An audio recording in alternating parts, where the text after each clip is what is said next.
अरहन्ताणं नमो अरहन्ताणं नमो अरहन्ताणं। हम कितना उपाय करें मानसिक शांति का, चित्त की समाधि का, किंतु जब तक वैराग्य का अभ्यास नहीं किया जाएगा, सचमुच सही अर्थ में यह मानसिक अशांति की समस्या, चित्त असमाधि की समस्या सुलझ नहीं पाएगी। चाहे कान को सीधा पकड़ें और चाहे द्राविड़ी प्राणायाम करें, कान को ऐसे पकड़ें और चाहे कान को ऐसे पकड़ें, आखिर पकड़ना पड़ेगा। वैराग्य के बिना पदार्थों के प्रति होने वाली तीव्र आसक्ति को कम किए बिना ये मानसिक अशांति की समस्या सुलझ नहीं सकती और चित्त शक्तिशाली बन नहीं सकता। चाहे मादक वस्तुओं का उपयोग भले कर ले। आज एक दूसरी धारा भी है मानसिक समाधि की, चित्त समाधि की और मानसिक अशांति को मिटाने की। लोग सोचते हैं कि चित्त की अशांति को मिटाना है तो मादक वस्तुओं का उपयोग करें। न जाने कितने ट्रैंक्विलाइजर्स चल रहे, कितने ड्रग्स चल रहे हैं, कितनी औषधियां चल रही हैं इस मानसिक अशांति को मिटाने के लिए, चित्त की समस्या को सुलझाने के लिए। किंतु जितनी दवाइयां चल रही हैं, जितनी दवाइयां, उतनी ही मानसिक अशांति बढ़ती चली जा रही है। दवाई बनाने वाले जरूर लाभ उठा रहे, दवाई बनाने वालों को लाभ मिल रहा है, पैसे मिल रहे हैं, और हमारे मानसिक चिकित्सकों को लाभ मिल रहा है कि वे जी रहे हैं। एक व्यंग, बहुत सुंदर व्यंग किसी ने प्रस्तुत किया कि बीमारी है तो डॉक्टर का परामर्श लो, इसलिए कि डॉक्टर जी सके। डॉक्टर जो दवा बताए वह दवा भी खरीदो, इसलिए कि दवा बेचने वाला जी सके और दवा बनाने वाले जी सके। दवा लो मत, इसलिए कि तुम भी जी सको।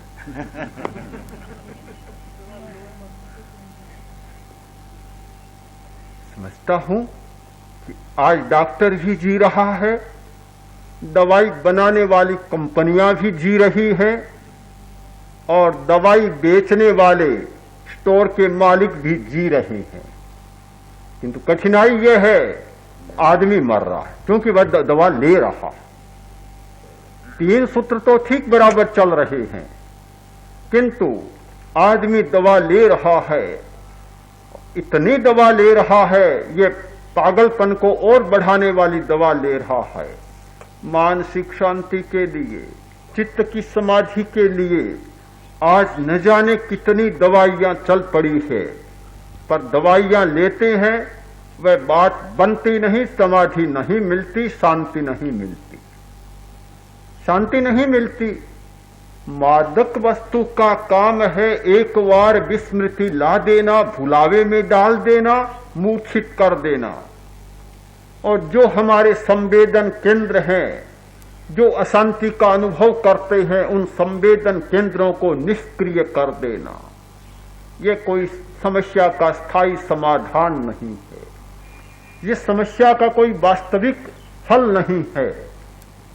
यह तो ठीक भुलावे में डाल देने की बात है, और यह भुलावा कब तक चल सकता है? यह वास्तविकता पर पर्दा कब तक डाला जा सकता है? पर्दा डालने का मतलब एक बार छिप जाती है, किंतु आखिर पर्दा रहता नहीं, पर्दा उठता है और समस्या और अधिक प्रज्वलित बन जाती है। यह पर्दा नहीं डाला जा सकता, और चेतना पर तो यह पर्दा डाला ही नहीं जा सकता, क्योंकि चेतना तो भीतर से भी सक्रिय, भीतर से अपना काम करती है, उस पर यह पर्दा नहीं डाला जा सकता। स्थायी समस्या का समाधान करने के लिए मानसिक अशांति, चित्त की असमाधि का स्थायी उपचार करने के लिए समाधि के सिवाय कोई दुनिया में विकल्प नहीं है।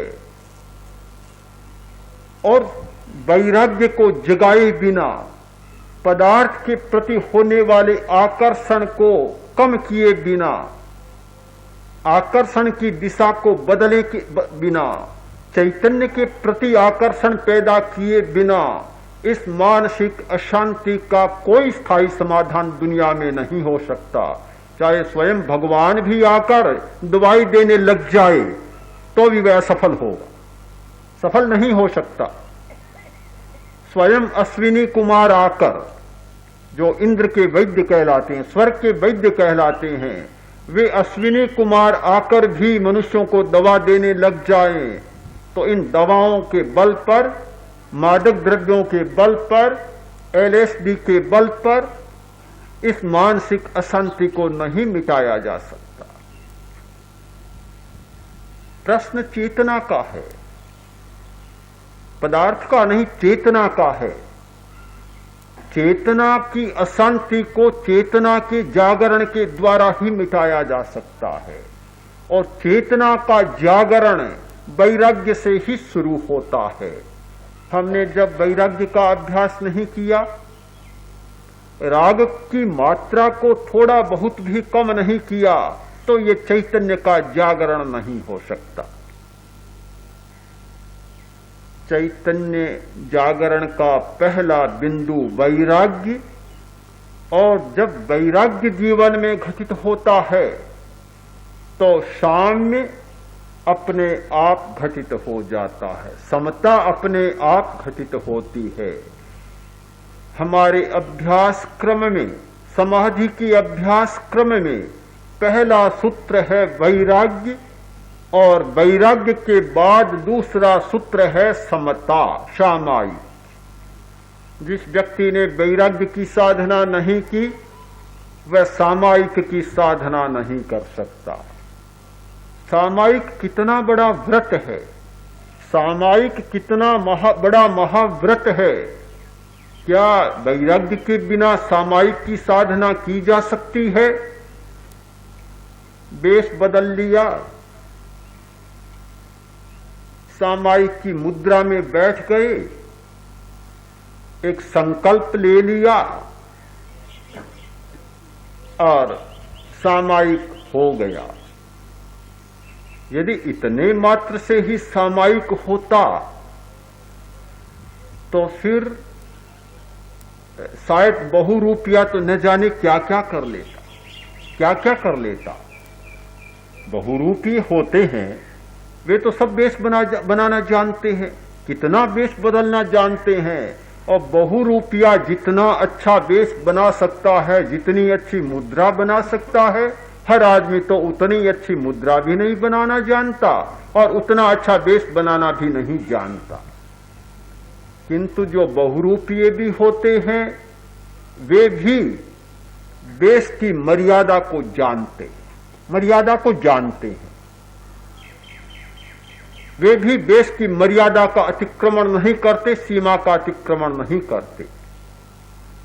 तो जब सामायिक का वेश और सामायिक की मुद्रा और वैराग्य नहीं, जीवन में सामायिक घटित नहीं हो सकती, चैतन्य में सामायिक उतर नहीं सकता। वेश पर सामायिक उतरे कोई परिवर्तन नहीं आएगा, हमारी मुद्रा पर सामायिक उतरे कोई परिवर्तन नहीं आएगा। जब तक चैतन्य पर सामायिक नहीं उतरता तब तक परिवर्तन नहीं आता। परिवर्तन तब शुरू होता है कि यह समता का भाव चैतन्य पर उतर जाए, और वह उतर सकता है वैराग्य की साधना के कारण। हमने वैराग्य की साधना की, पदार्थ के प्रति लगाव को कम किया और जीवन में समता का अवतरण होना शुरू हो गया, सामायिक होना शुरू हो गया।